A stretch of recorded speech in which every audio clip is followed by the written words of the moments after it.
Bonjour à tous, moi c'est Guillaume et je te souhaite la bienvenue sur la chaîne Objectif Lune. On est aujourd'hui le 30 mai et comme d'habitude, on se retrouve pour une nouvelle analyse crypto. Aujourd'hui, je vais vous parler du Sol et de l'Uni, donc d'Uniswap. Et en fin de vidéo, je vous parlerai également du TON, puisque c'est le token que vous avez choisi via le sondage sur le canal Telegram. D'ailleurs, si toi aussi tu veux participer à ce sondage, pour choisir la prochaine crypto que j'analyserai, je t'invite à rejoindre le canal, tu as tous les liens en description. Faisons un petit passage rapide sur l'évolution du marché sur les dernières 24 heures.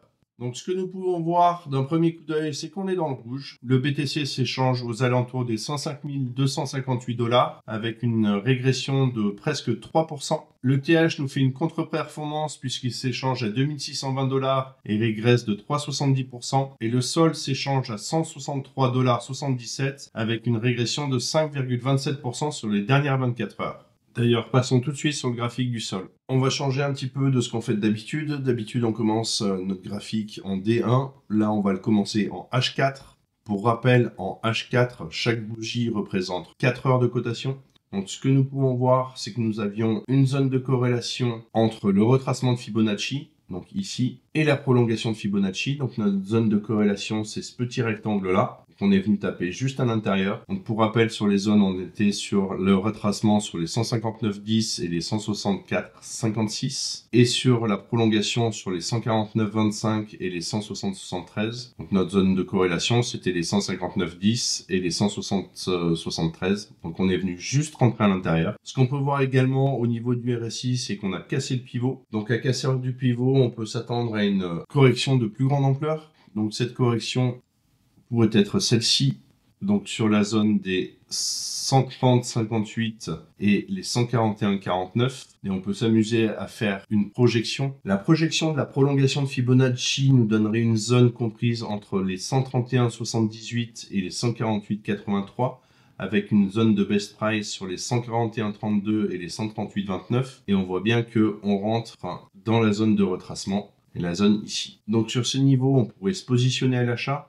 Et ce qui nous intéresse de savoir, c'est où est-ce que le cours pourrait aller. Donc pour ça, on va passer sur le graphique en D1. Donc nous voilà sur notre graphique en D1, avec notre zone d'achat potentielle sur les 141,32 et les 138,29. Et nous, ce qui nous intéresse, c'est de savoir où est-ce que le cours pourrait se projeter sur le haut. Donc pour ça, on va utiliser la prolongation de Fibonacci. On la positionne.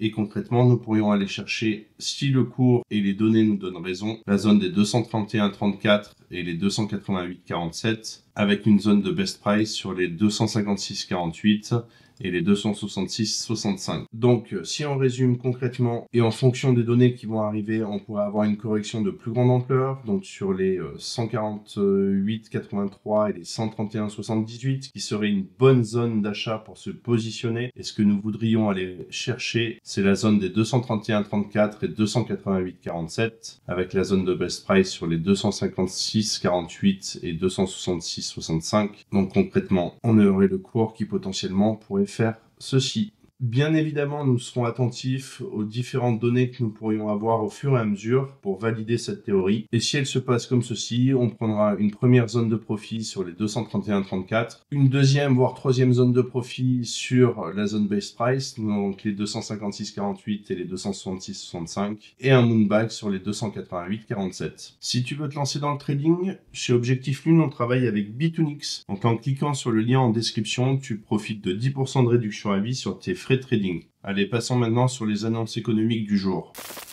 Donc ce qu'on peut voir aujourd'hui, c'est qu'on a 5 annonces majeures à 14h30. Elles sont toutes liées à la santé économique des États-Unis, sachant que la plus importante, c'est le Core PCE Price Index. Donc pour rappel, il suit l'évolution des prix à la consommation, donc hors énergie et alimentation. Donc s'il est plus bas que prévu, c'est bon pour les marchés, il y a moins de pression pour remonter les taux. Et s'il est plus haut que prévu, les actifs risqués comme les cryptos peuvent en souffrir. Donc il y a un risque de politique monétaire plus dur. À 16h, on a aussi le Michigan Consumer Sentiment. Donc c'est l'indice qui mesure la confiance des ménages américains dans l'économie. Plus il est haut, plus les gens dépensent. Donc ça, c'est bon pour l'économie. Par contre, s'il déçoit, ça peut peser sur le dollar et les marchés. Donc si on fait une conclusion rapide, on a une grosse journée pour les marchés aujourd'hui. Le Core PCE à 14h30, donc à surveiller de très près. Il peut faire bouger le dollar et les indices, et bien évidemment les cryptos. Et à 16h, on a le moral des ménages qui complète le tableau. Donc ça devrait apporter de la volatilité. Donc si tu trades, reste focus et protège ton capital. Passons maintenant sur le graphique du Uni, donc Uniswap.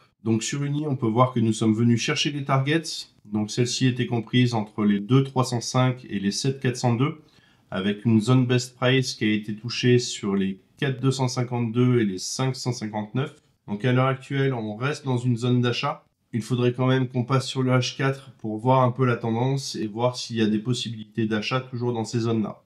Nous voilà donc sur le H4. À l'heure actuelle, ce que nous pouvons voir, c'est que nous avons une divergence qui s'est mise en place entre ce point-là sur le prix et également sur le RSI. Si on pose un retracement de Fibonacci, on peut voir également que le cours a réagi sur la zone des 0,5 et des 0,618. Et à l'heure actuelle, le pivot n'est pas cassé. Donc pas de plus bas à prévoir dans l'immédiat. Donc deux options, soit on repart à la hausse et on va chercher cette zone-là. Donc la zone des 8,312 et des 9,554 avec une zone best price sur les 8,859 et les 9,080 qui rentrerait en corrélation avec cette zone-là, donc les 8,758 et les 10,627 avec une zone best price sur les 9,581 et les 9,913. Donc on a une toute petite zone de corrélation ici là. Par contre, si on venait à casser le pivot, donc le pivot, je vous le rappelle, qui est ici, dans ce cas-là, on viendrait chercher l'ensemble du retracement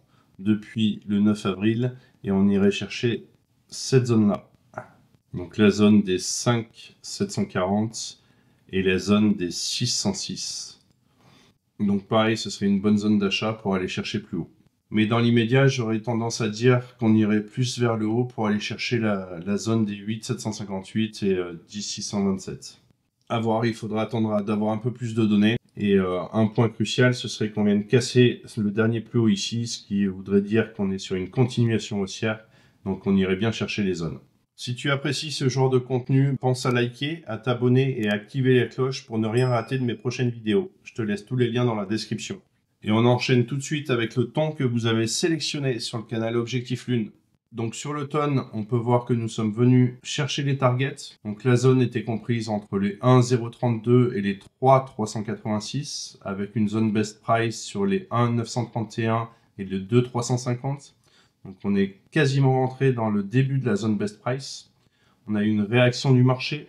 À l'heure actuelle, on manque un petit peu de données sur le D1 pour continuer l'analyse. Donc on va passer directement sur le H4. Nous voilà sur le H4. Donc ce que nous pouvons voir ici, c'est qu'on a une fin de tendance potentielle, que le cours est venu retracer quasiment l'intégralité de la hausse. Donc on a dépassé les 0,5, 0,618 de Fibonacci, on est venu quasiment sur les 0,786.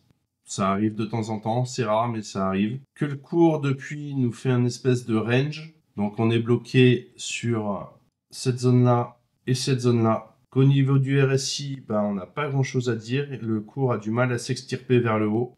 Mais ce qu'on peut voir, c'est qu'on est venu casser le dernier plus haut ici. Donc potentiellement un retour à la hausse. Donc deux options. Où on va chercher potentiellement ça. Donc les 4,060 et les 4,568. Donc le carré ici.